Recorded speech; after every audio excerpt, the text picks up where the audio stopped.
war, laughter, and chaos. Few shows captured all three like MASH. On the surface, it looked like a quirky comedy about doctors cracking jokes in the middle of a battlefield. But behind the curtain, there were fiery on-set disasters, contracts that never existed, shocking exits, props that vanished for decades, and decisions so bold they changed television forever. Today, we're uncovering the untold side of MASH, a world where reality was often stranger than fiction, and every laugh carried a hidden scar. And before we dive in, if stories like these keep you hooked, make sure to like this video and subscribe so you don't miss the incredible facts we've got lined up. Here are 20 jaw-dropping facts you've probably never heard. Let's saddle up. Number 1.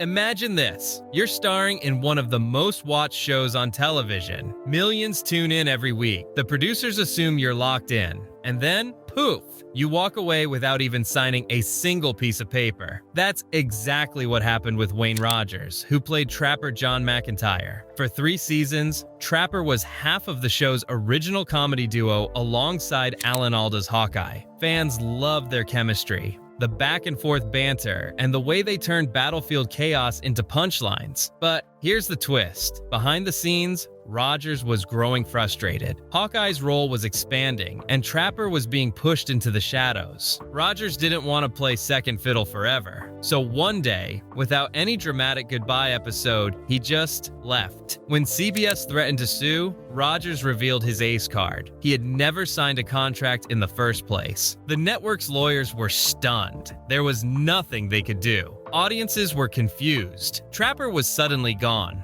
replaced without explanation. But Rogers had outsmarted Hollywood at its own game. He walked away from the spotlight and later reinvented himself as a millionaire investor. While fans were left wondering, Rogers proved that sometimes the boldest exit is the one no one sees coming. Number 2. One of the most beloved props on the show wasn't a fancy set piece or a flashy costume. It was a tiny stuffed bear tucked under the arm of Radar O'Reilly, the gentle clerk played by Gary Berghoff. Radar's teddy bear was more than just a toy. It symbolized innocence and hope in the middle of war. Fans adored it, and it became one of the most recognizable little details in TV history. But when the series ended, the bear mysteriously vanished. No one knew if it had been stolen, lost, or simply forgotten. For decades, its whereabouts remained one of television's strangest little mysteries. Then, in 2005, the bear resurfaced at a memorabilia auction. A medical student paid over $11,000 to take it home. And here's the emotional kicker. He later returned it to Gary Berghoff himself. Berghoff, who had left the show burned out and heartbroken, finally got a piece of closure when that tiny bear came home. For him, it wasn't just fabric and stuffing. It was a symbol of everything he gave to the role and everything he had to walk away from. Number 3. Few moments in television hit as hard as the shocking exit of Colonel Henry Blake, played by McLean Stevenson. When Stevenson decided to leave the show, fans expected a cheerful send-off, maybe a teary farewell. Instead, the writers made a daring move. They killed him. Blake's plane was shot down over the Sea of Japan. But here's the genius and the cruelty behind the scene. The entire cast, except for Radar, had no idea it was coming. They filmed their scenes as if Blake was simply going home. Then, during the final take, Radar walked into the operating room and announced that there were no survivors. The shock you see on the actors' faces, that wasn't acting. That was raw, real emotion. The cast had just learned, along with the audience, that Blake wasn't coming back. The episode sent shockwaves across America. CBS received thousands of letters, some praising the honesty, others furious at the heartbreak. But one thing was clear. Television had changed forever. Sitcoms weren't supposed to remind us that in war, not everyone makes it home. Yet MASH did, and in doing so, it made history. Number 4. Jamie Farr's unforgettable character, Corporal Maxwell Klinger, became one of the show's most endearing figures. With his outrageous dresses, feathered hats, and wild schemes to earn a Section 8 discharge, Klinger was both hilarious and strangely relatable. But here's what most people don't know. Klinger almost never made it past a single episode. Originally, the writers had planned him as a quick gag, a gay soldier trying to get discharged. But when Farr took on the role, he flipped the script completely. Instead of leaning on stereotypes, Farr played Klinger as a straight man who was so desperate to get out of the army that he'd try anything, no matter how outrageous. It was comedy rooted not in mockery, but in desperation. And it worked. Audiences loved him. What was supposed to be a one-off joke grew into a central character, one who stayed with the show all the way through to its finale. Farr, who had his own military background, grounded the humor in real experience. Klinger wasn't just a clown, he was a survivor. Number 5.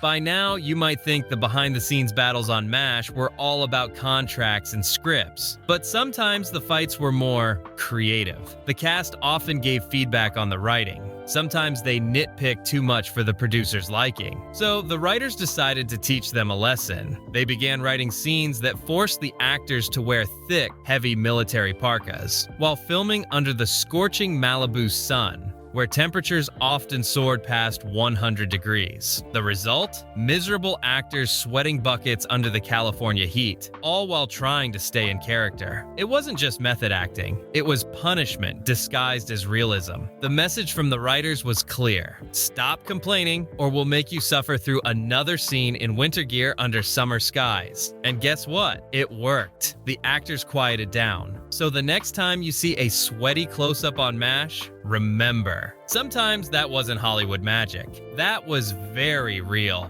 Very uncomfortable sweat. Number 6. For 5 seasons, Larry Linville played Major Frank Burns, the pompous, jealous, and utterly insufferable surgeon who constantly clashed with Hawkeye and Trapper. Burns was the perfect foil. He was arrogant, insecure, and so easy to dislike that fans loved hating him. But after a while, Linville realized the role had limits. Burns wasn't growing as a character. He was stuck in a loop of pettiness and incompetence. And for a classically trained actor like Linville, that wasn't enough. So he made the bold choice to walk away. No big send-off, no emotional farewell. The writers simply wrote Burns out by promoting him off-screen, rewarding his incompetence with a cushy assignment in Indiana. It was satire at its sharpest. Even in fiction, the inept often fail upward. But for fans, it left a strange void. Frank Burns just vanished, replaced by David Ogden Steyer's far more complex Charles Winchester. Linville later admitted he didn't regret leaving, saying he had taken Frank as far as he could. In a way, his quiet exit said more than any dramatic goodbye could. It reminded audiences that in real life, sometimes people just disappear without closure. Number 7. It's hard to believe now, but when MASH first aired in 1972, it was dangerously close to being canceled after just 1 season. Why? Because it was scheduled against a juggernaut, the wonderful world of Disney. Families across America were tuning into Disney every Sunday night, leaving MASH with painfully low ratings. CBS executives were sharpening their knives, ready to cut the show before it ever found its footing. But then came a risky decision. The network shifted the show to Saturday nights, placing it between 2 massive hits, All in the Family and The Mary Tyler Moore Show. Suddenly, MASH was right in the middle of prime TV real estate. The gamble worked. Ratings shot up and the show found its audience. From that point on, MASH grew into one of the most successful series in history, running for 11 seasons and becoming a cultural touchstone. Think about it. If CBS had canceled it after season 1, television history would look completely different. One small scheduling change saved it from the scrap heap and turned a near flop into a legend. Number 8. Here's one of the most mind-bending facts about MASH. The Korean War, the conflict the show is based on, lasted just over 3 years. But the series itself?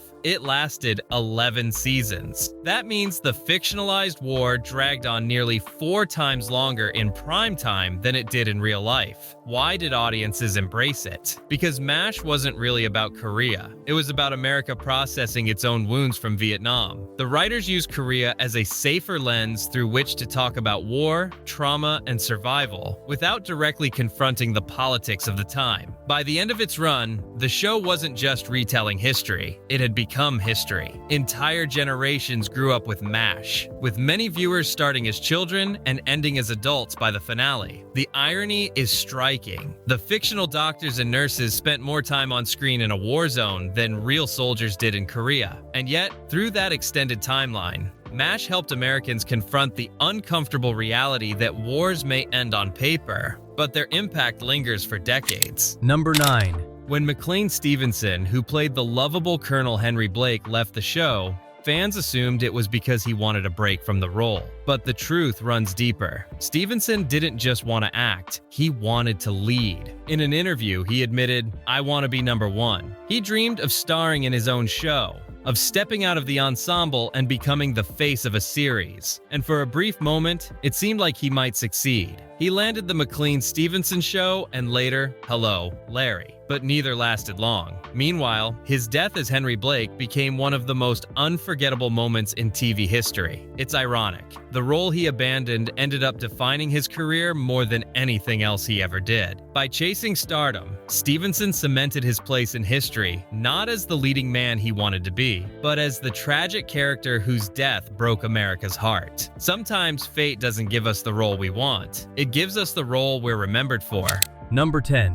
By season 7, the writers had a new kind of problem. They were running out of names for all the wounded soldiers passing through the camp. After years of episodes, they needed fresh ideas. So they turned to an unlikely source, the 1978 Los Angeles Dodgers roster. One by one, real baseball players' names began appearing on the show as fictional patients. Fans who also happened to be sports enthusiasts suddenly found familiar names popping up in the operating room. Most viewers never noticed, but for those who did, it was a surreal Easter egg. Icons of America's favorite pastime woven into the fabric of a war story. It was the writer's way of saying every soldier had a name, a story, and a life outside the battlefield. Even in fiction, that detail reminded audiences that the wounded could be anyone. Someone's brother, father, or even a baseball star. And if you thought that was wild, the next set of facts reveals disasters, real veterans in the cast, and even battles with the network itself. So stick around, because things are about to get even stranger. Number 11.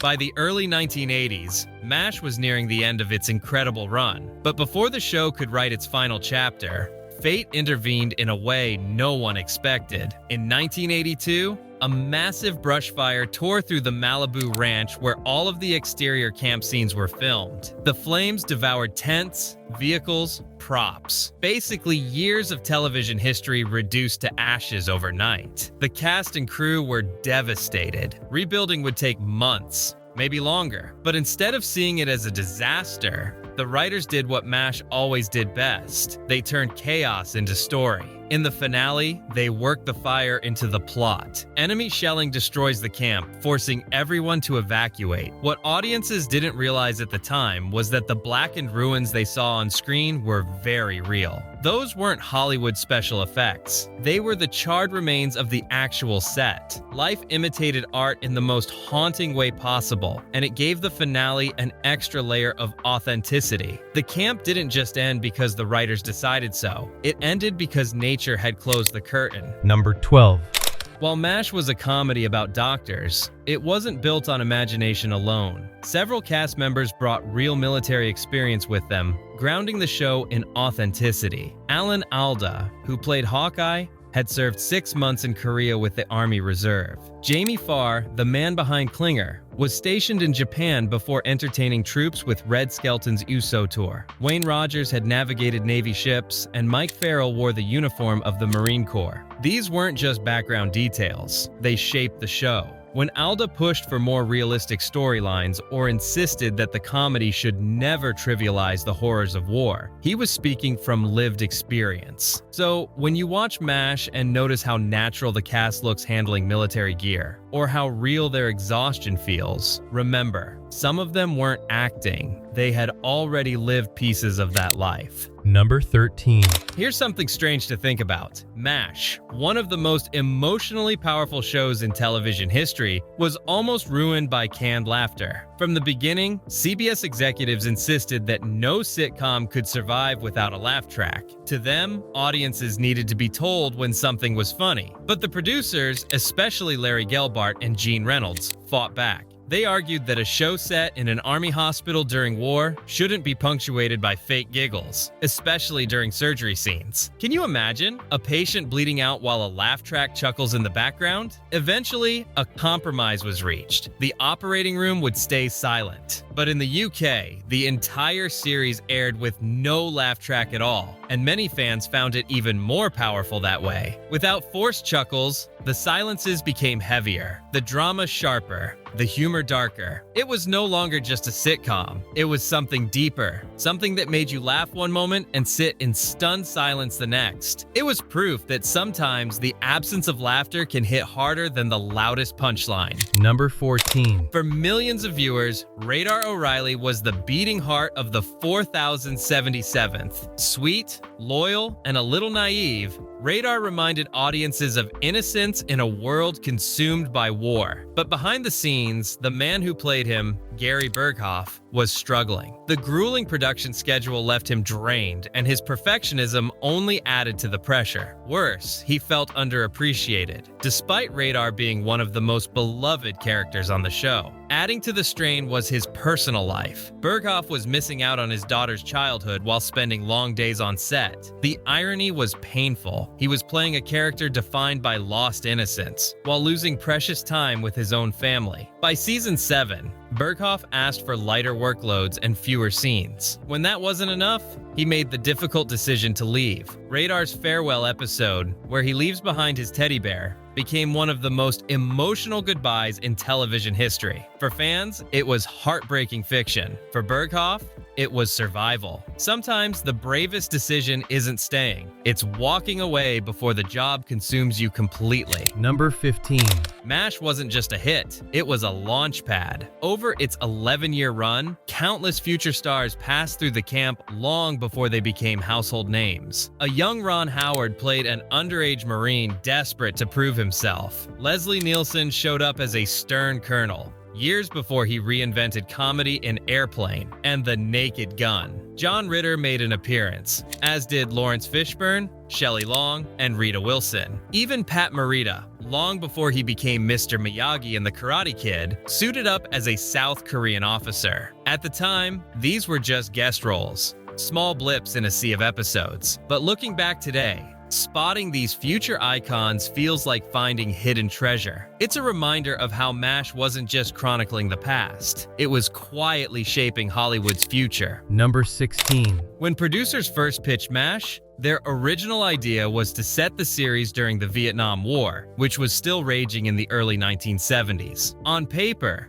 it made sense. Vietnam was on everyone's mind, and a satirical take on the conflict could have been explosive, but the networks balked. Vietnam was too raw, too controversial, too politically charged. Sponsors feared backlash, and executives worried about angry letters flooding in. So the producers pivoted. They shifted the setting back 2 decades to the Korean War, a conflict far enough removed to feel safe, but similar enough to echo Vietnam's moral and emotional chaos. The result? A clever sleight of hand. Officially, MASH was about Korea, but for millions of viewers, it was always a thinly veiled commentary on Vietnam, allowing the show to criticize war without ever naming the one America was actively fighting. Number 17.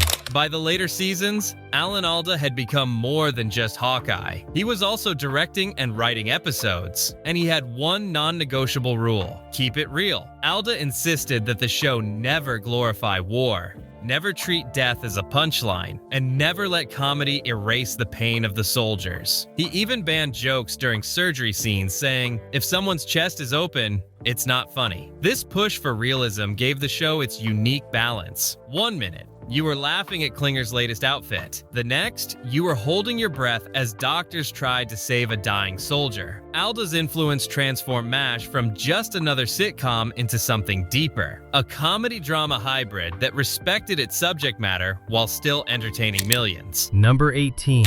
On February 28th, 1983, television history was made. After 11 seasons, MASH aired its final episode. Goodbye, farewell, and amen. The 2.5-hour special became the most watched TV broadcast in American history, with over 105 million viewers tuning in. To put that in perspective, more people watched MASH say goodbye than watched the moon landing live. Cities reported water pressure drops because millions of people waited until the commercials, or the credits, to run to the bathroom at the same time. Newspapers the next day called it the flush herd round the world. The finale wasn't just an episode, it was an event. Families gathered around living rooms, friends held watch parties, and for one night, the entire country shared the same goodbye. No sitcom has ever come close to topping it since. Number 19.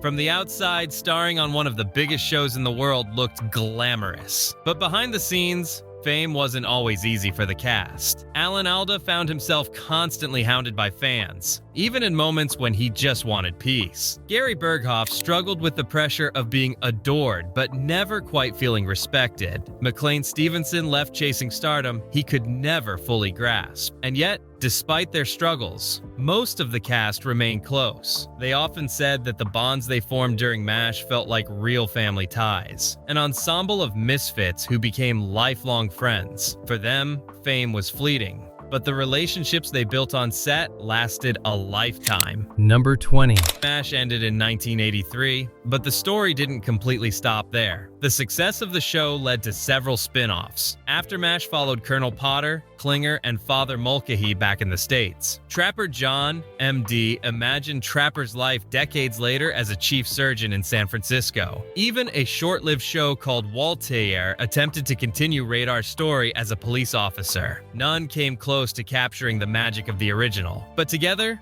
they proved just how deeply audiences had fallen in love with the world of the 4077th. Even when the curtain had closed, people weren't ready to let go. Bonus.